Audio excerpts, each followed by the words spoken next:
Hi friend, summer season বা গরমকালে বার্ডসদের care করবেন কীভাবে এই বিষয়ে জ্ঞান না থাকলে পরে কিন্তু বার্ডসটা সাডেনলি মারা যেতে পারে।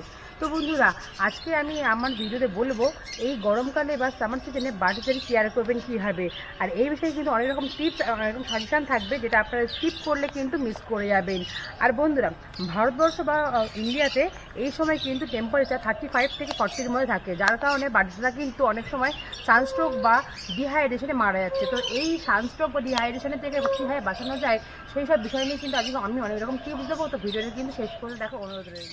নমস্কার বন্ধুরা, আমি মিষ্টি আর আপনারা দেখছেন মিষ্টি পাখির দুনিয়া। মিষ্টি পাখির দুনিয়া থেকে স্বাগত।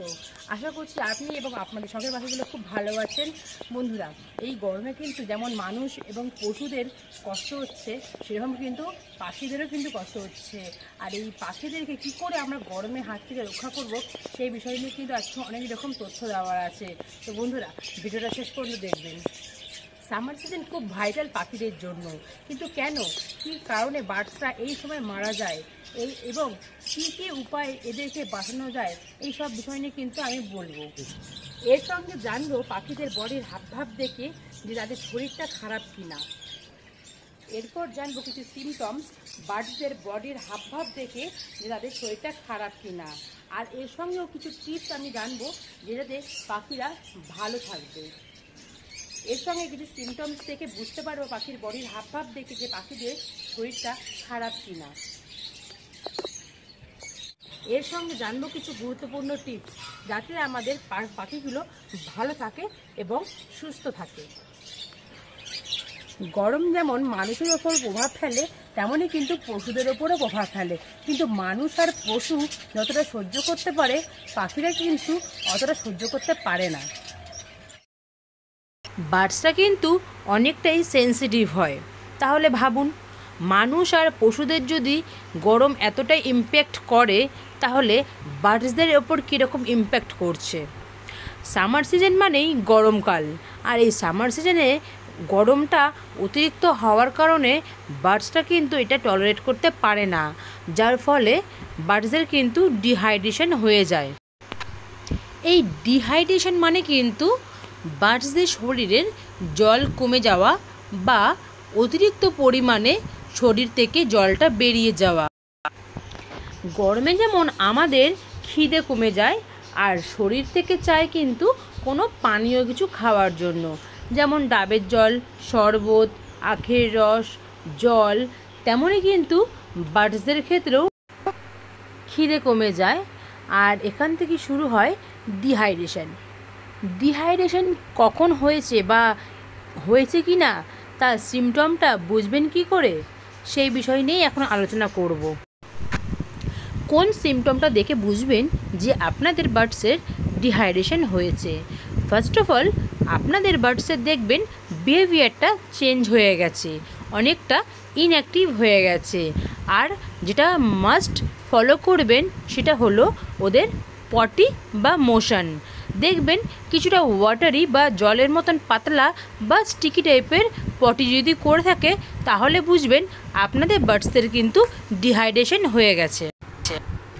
এরপর আমি কথা বলবো বার্ডসদের ডেথের সেকেন্ড মোস্ট ইম্পর্টেন্ট বিষয় নিয়ে, সেটা হলো হিটস্ট্রোক বা সানস্ট্রোক। হিটস্ট্রোক যেটাকে আমরা নর্মালি বলি লু।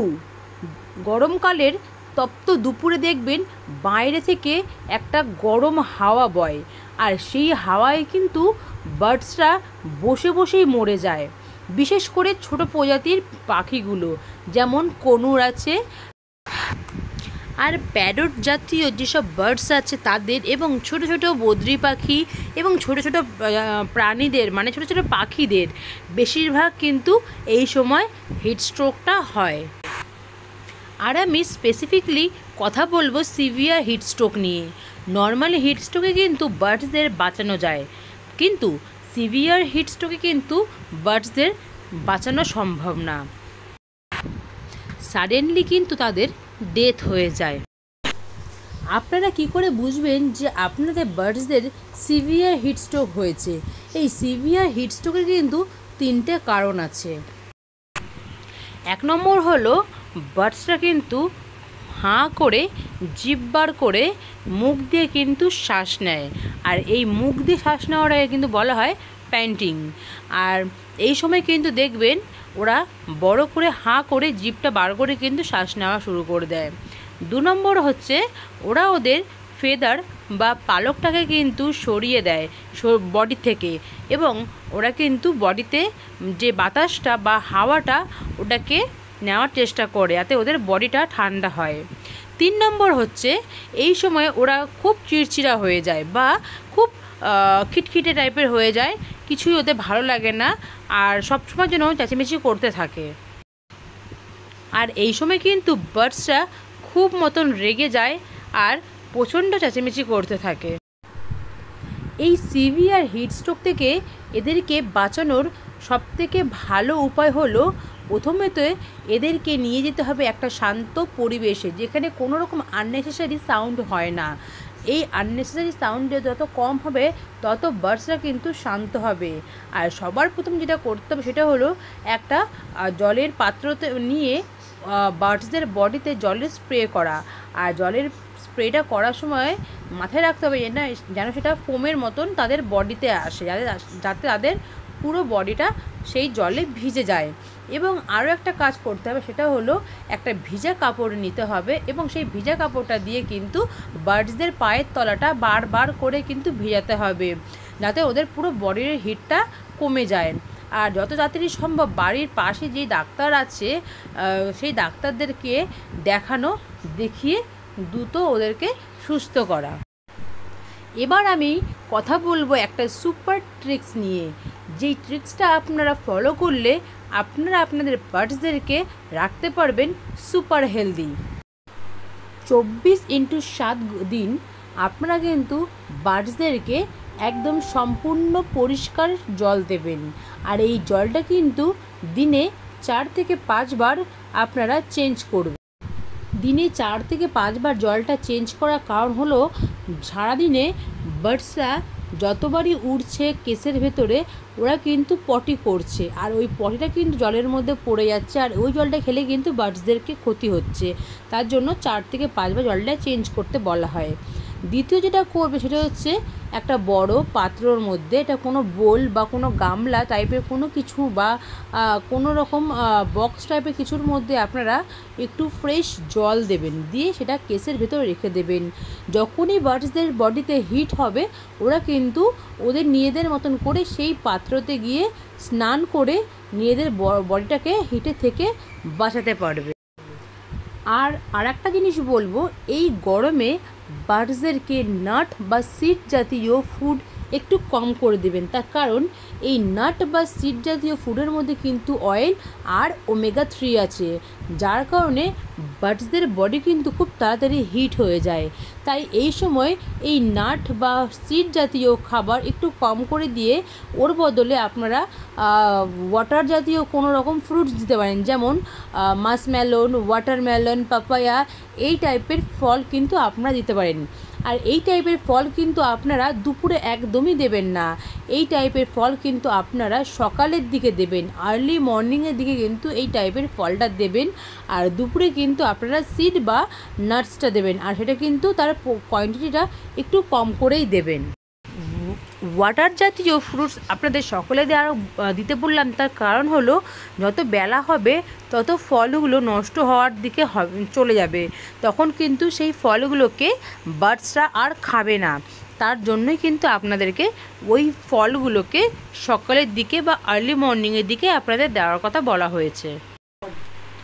সপ্তাহে 2 থেকে 3 বার কিন্তু বার্ডসদেরকে আপনারা স্প্রে করবেন, বা আপনারা কিন্তু বড় কোনো জলের পাত্র দেবেন যাতে ওরা স্নান করতে পারে। আর আমরা অনেকেই আছি বার্ডসদেরকে ছোট ছোট খাঁচার মধ্যে রাখি, তারা তো অনেকেই বাইরে বা কলের নিচে রেখে বার্ডসদেরকে স্নান করায়। তো এই স্নানটা কিন্তু কখনোই দুপুরে করাবেন না। যখনই বার্ডসদেরকে স্নান করাবেন বা তাদের বডিতে স্প্রে করবেন সেটা কিন্তু আর্লি মর্নিংয়ে করবেন, যেমন 8 থেকে 9টা বাজে এরকম টাইমে করবেন, এর বেশি দেরি করে কিন্তু ওদেরকে স্নান করাবেন না। ইন্ডিয়া বা ভারতবর্ষে এমন অনেক স্টেট আছে যেখানে টেম্পারেচার 40 থেকে 45 ডিগ্রি সেলসিয়াসে কিন্তু চলে যায়। যেমন ইউপি আছে, গুজরাট আছে, এখানে কিন্তু টেম্পারেচার 40 টু 45-এ চলে আসে।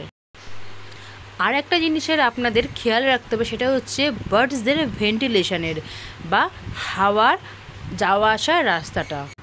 আর চেষ্টা করবেন যাতে বার্ডসদের কেজ বা কলোনিতে ছোট কোনো পাখা লাগানো যায়।